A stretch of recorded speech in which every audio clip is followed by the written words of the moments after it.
I keep a date in the back of my mind, which is 1998, because that's the year I did my first tour, and people born in 1998 are coming up for 24 years old, which means that anybody younger than that, my comeback to any criticism is I've been touring since before you were born, which is quite good.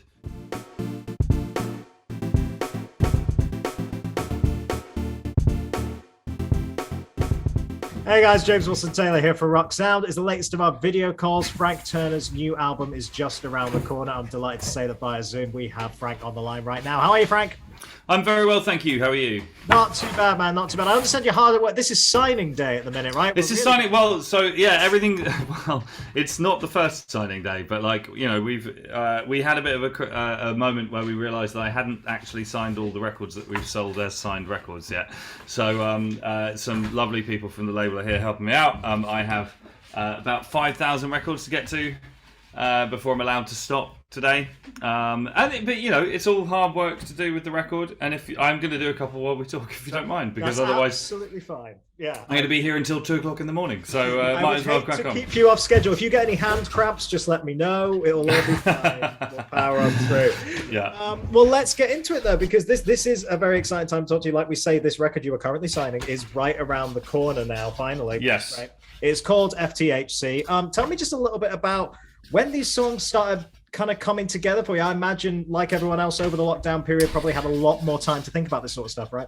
Yeah, I certainly did. After I'd finished Netflix and all the rest of it. But I'd started writing material before the pandemic was a gleam in anybody's eye. I had maybe 10 songs, and the plan was I was going to go to LA and record those songs in the summer of 2020. And I was thinking, I'll write 5 more, and then we'll put 12 on the record and 3 B-sides and standard issue, and as I've often done in recent years, sort of the record made almost as a pit stop from tour. Do you know what I mean? And none of that happened, as you might imagine. And so in the event, I ended up writing 28 songs for this record, which is quite a lot more than I usually do. And not only that, but reworking a lot of them, rewriting some of them.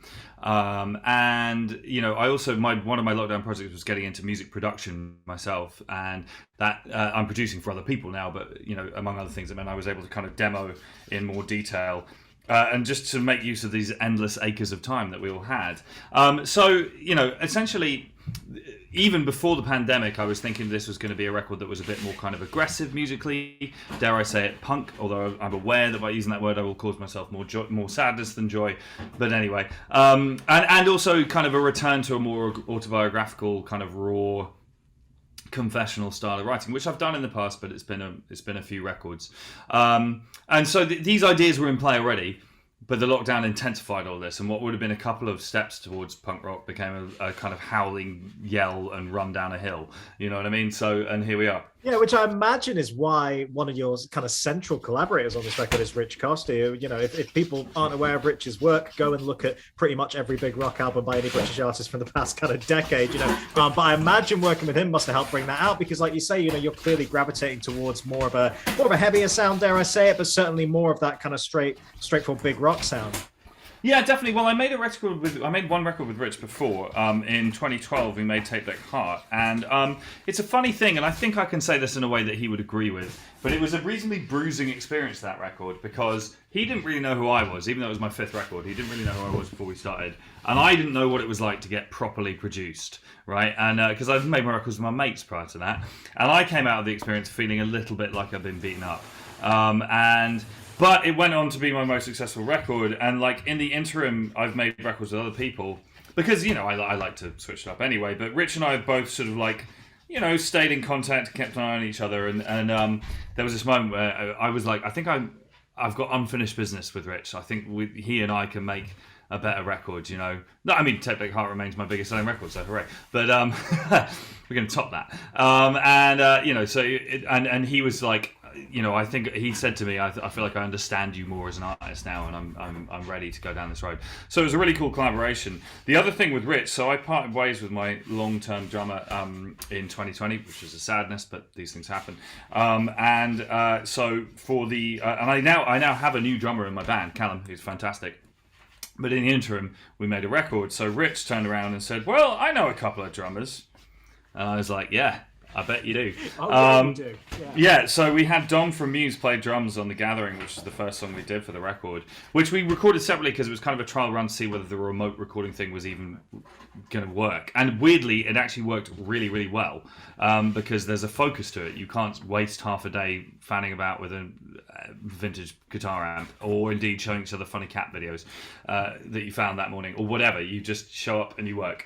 But yeah, so we did that, and then Ilan from Nine Inch Nails played the lion's share of the rest of the record. And again, I mean, Rich was like, so I know this guy called Ilan Rubin, and I was like, I know who that is.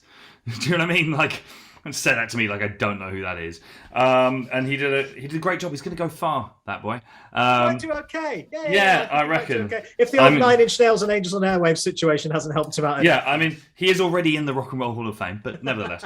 But yeah, so, you know, he did a fantastic job. And, like, given that it's a more musically aggressive record, it was very important to me to have the drums be in a certain place because, you know, the old cliche, you only rock as hard as your drummer, is true. And it was really important to me that kind of bedrock of energy and aggression was there to carry the rest of the material. And yeah, they pulled it off.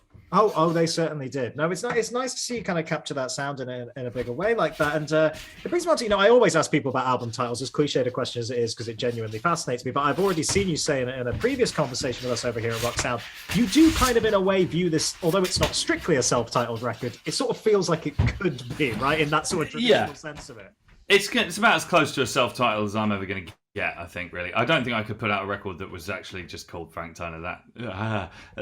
Like, no, thank you. Yeah, it is. I guess it is sort of self-titled, yeah. And I mean, the FTHC thing's been hanging around for ages, and as I'm sure you know, it's a kind of a gag on the old hardcore logos from the 1980s. You would be staggered by the number of people who don't know that. Which, there's no value in that. There's no better or worse in this, but like, it's just a thing I know, and a lot of people don't. And they're like, what does it stand for? And I'm like, really? So then I tell them it stands for hot custard, haute couture, hates cats, or, you know, I don't. But do you know what I mean? You can just sort of come up with whatever nonsense you want to come up with. But yes, it does stand for hardcore. Hot custard is the best one there. I know. That was my guitar tech suggestion. So that might be his breakaway covers band at some point. You never know. Man, Mr. Trick there. I really feel like, yeah. I want to talk a little bit about some of the kind of recent singles. Let's particularly talk about A Wave Across the Bay, which, you know, is obviously such a kind of poignant moment. I'm sure people are well aware of Scott Hutchison's work. And I would ask where this kind of idea started to develop. I mean, clearly you wanted to pay tribute to him in some way. How was it channeling that into a song? Well, this is a thing that is difficult enough for me to talk about it that the process actually made it into the lyrics. Because I, like Scott, I'm a pretty kind of rationalist, atheist, skeptic kind of guy.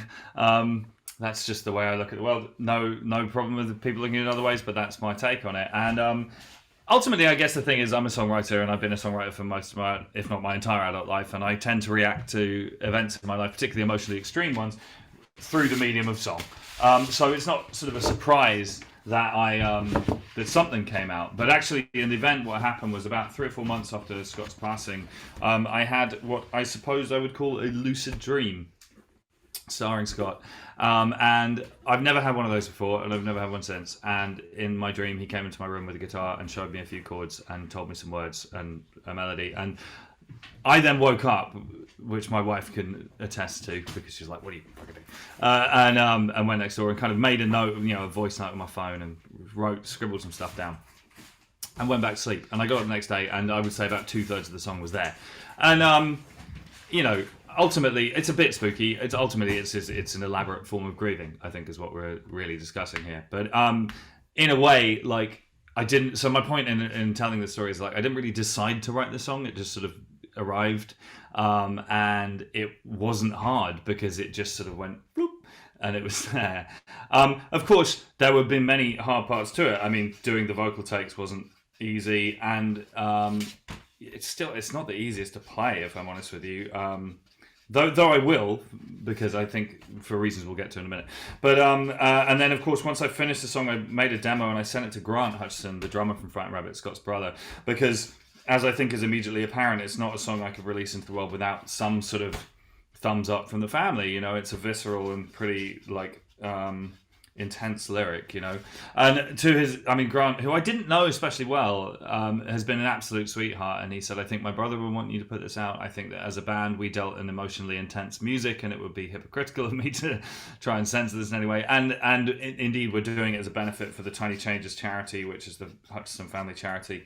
And, you know, it's come together. But I mean, it's many things as a song. It's a lament. It's a song about suicide. But ultimately, and this is why I want to release it, and why I want it to be a single, and why I'm going to play it live, is because it's a celebration of my friend, you know. And there is a degree of acceptance going on. It breaks my heart that Scott made the choice that he made, but he made that choice, and I want to be able to just kind of go with that. And the belief that he found peace in that is important for me. Yeah, no, very, very well said, man. I think a feeling shared by a lot of Frightened Rabbit fans and also community musicians alike who've always been around to support that band. Amazing work there. I want to look back a little bit, because obviously one of the things before this record we saw you put out was that split album with NOFX. What was that experience like, I suppose, in a collaborative space? But also, I mean, yeah, it's got to almost be a bit of an ambition for you. You know, clearly a band that inspired you over the years. To be able to do something like that's amazing, right? Yeah, it was sensational. I mean, I grew up listening to NOFX. They're one of my favorite bands. I made friends with Mike about 10, 15 years ago, and that's weird enough in itself. Do you know what I mean? It's like, I've got his phone number. You know, and it was like, as much as we try and sort of be equals when we hang out and when we talk as musicians, one of us had posters of the other one on their bedroom wall as a kid, and the other one didn't. Anyway, so, you know, it was amazing to be friends with him. But the thing is, two musicians hang out, you go, hey man, love your new record, or whatever. You just say that because it's just good manners or whatever. And, you know, Mike would say, oh, I like your songs, and I'm like, cool. Thinking to myself, he's being nice, we get along. And then he turned around and said, would you be interested in doing a cover split like we did with Rancid? And I was like, I know you did one with Rancid. I bought it on the day it came out. And if you had told me in 2002 that the next time NOFX did a split it would be with me, I think I would have burst into flame, probably. So it was an amazing experience. I mean, it was cool creatively. I adore their band. Hearing a band that I love play my songs is a very, very trippy experience, and a wonderful one. Having the opportunity to kind of really delve in and sort of reimagining some of my favorite songs was really cool as well. It was also really fun doing like country versions of NOFX songs, because there's a certain type of NOFX fan who is not open to that, and I enjoyed that quite a lot. But yeah, I mean, and I have to say, it was pretty instrumental in some ways in this record, FTHC, going the way it's gone, because in the process of making that record, and then the kind of the reception of it and releasing on Fat Records, and all this kind of thing, and I just sort of felt a little bit like I'd sort of returned home in terms of like presentation. And it's, you know, I think as an artist you have duties to go away from home quite a lot of the time, and I'm very proud of my electropop record and my history podcast record and every other thing that I've tried, but it, particularly after two quite left field records in a row, it was just kind of like that experience. And also we did Punk Rock Holiday Festival in Slovenia. It was like Descendants and Pennywise and all this kind of thing, and I was just walking around thinking, yeah, this is home actually, and I haven't been home as a musician for a while, and maybe I'd like to try that. And you know, and so that was a big part of the reason these songs came along. The last thing to say, incidentally, by the way, doing a split with NOFX is the punk rock blue tick in life. I mean, it's just inarguable at this point. Absolutely. No, I don't think anyone would disagree with you on that one for sure. And speaking of things from 15 years ago and all these experiences, I know you've acknowledged it on social media recently, not to make you feel old, but that's 15 years since the debut, man. That's a while. Yeah, it certainly is. I mean, my first album it's got a paper round. Do you know what I mean? And it's oh god, yeah, it's almost buy lottery tickets soon. I know. It's thinking about its GCSEs and all the rest. And I did an interview the other day for a student newspaper, and the people doing the interview opened by telling me that when my debut album was released, they were 4. I was just like, why would you tell me? Why do you know who I am? Do you know what I mean? Like. But they were delightful. But yeah, I mean, it's a crazy thing. You know, there's something quite liberating about it in a funny way, because and indeed doing a 9th record and still standing. You know, like what precisely? I mean, essentially, no one has to like what I do. I'm not under the impression that anyone's ever going to like that everyone is ever going to like what I do. That's ridiculous, and I'm not even sure that's a valid thing to want as an artist anyway. But 9 records in and still operating at the level I operate at, it definitely can't be complete dross. Do you know what I mean? And like, you just win a certain argument by going for a long time. Do you know what I mean? And there's no cliches about your 9th record, and it's quite freeing in a way. I keep a date in the back of my mind, which is 1998, because that's the year I did my first tour, and people born in 1998 are coming up for 24 years old, which means that anybody younger than that, my comeback to any criticism is I've been touring since before you were born, which is quite good. And like, I remember at the time thinking this is quite good, but it could be better. And like, and that was a big thing about Love Iron Song, the next record, which I think was better, but like, coming back to, I have done I did a playthrough of the record for the 10th anniversary, and when I was doing my live streaming last year, I played it in full. And, with the distance, with that much distance, you can almost approach the idea of listening to it as a third party. Never exactly, but it was quite nice to go, there's some good songs on here. And like, even the ones that in my mind, I'm like, it was like, actually, no, I can see. Because it's such a huge thing to write and then arrange and then record and then mix and then release a song. It's got to have something to make it through that entire process, you know what I mean? And it was just like, oh yeah, I see. There's some cool bits in this. Even the ones I really don't like, which I'm not going to tell you which ones they are. Damn. There's the next question gone. There we go. Yeah. Before I let you go, Frank, we got to talk about live stuff, man. I know you've had a chance to play a couple of shows here and there, and obviously, tours get moved around as everyone's tours has. It's very, very frustrating. Yes. But I mean, just from a basic point of view, you must be absolutely desperate to get out there and play these songs in particular, because it does feel like one of those records that's built for those live rooms, those big, big audiences. That is or indeed small rooms, any size rooms, a room with people in it, a room with the right number of people in. It's very much, it was recorded remotely, as I mentioned, which is kind of weird, but it was conceptually always supposed to be a record that was designed to be played in a packed room, and I can't wait to do that. Obviously at the same time, my job is to travel and gather people together in confined spaces. You know what I mean? It's not brilliant during an airborne pandemic, but and I've never wanted to be part of the problem of making people ill, or whatever. So there's a degree of kind of judgment call that comes into it at a certain point. It can be very frustrating. I have to remind myself that, first of all, everybody's in this boat, and secondly, it's not as important as like healthcare or whatever, like my records, you know what I mean? So you have to have a bit of sort of humility about it and just try and do your best. I'm sort of professionally obliged to be an optimist right now. So yes, coming to a town near you soon. We had to postpone the first leg, the I've got to get this right, the Great British, not UK, the Great British leg of the tour. But we are starting in Belfast now, and we'll be back around in the UK as soon as we can. And ultimately, people will have had more time with the record by then, so hopefully they will be ready for the sing-along bits. Yeah, definitely a few plus points in there we got to pick out. So it's exciting. It'll be great to see you guys back out on the road. I'll let you go, Frank. I mean, I've got to ask, though, I've got to check in now. How many you reckon you've signed during this time? During the time we've been talking, a couple of hundred, maybe? That's not bad. About 20 minutes or so. That's what's that rate per minute? I'm not sure. Actually, I might be exaggerating. It might be more like 100. I'm trying to believe that they won't tell me how many are left. No. But there's a van outside full of this stuff. Oh my god, there's a van as well. I'm just watching the boxes come in, but if there's a van too, you are going to be there a while, my friend. I will. I'll going to be drinking more coffee. It's going to be all right. You'll power through. Frank, pleasure to talk to you, man. Best of luck with the release. All the best, man. Take it easy. Good to see you. Right, see you later. Bye.